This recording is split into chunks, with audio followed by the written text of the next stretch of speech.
শ্রীমদ্ ভগবদ গীতা প্রথম অধ্যায় শ্লোক নম্বর 16 থেকে 18।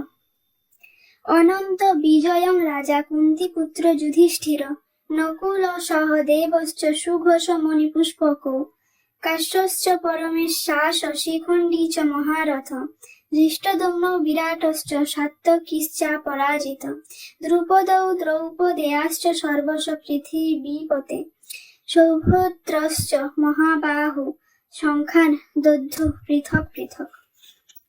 অনুবাদ। কুন্তিপুত্র মহারাজ যুধিষ্ঠির অনন্ত বিজয় নামক শঙ্খ বাজালেন এবং নকুল ও সহদেব বাজালেন সুঘোষ ও মণিপুষ্পক নামক শঙ্খ।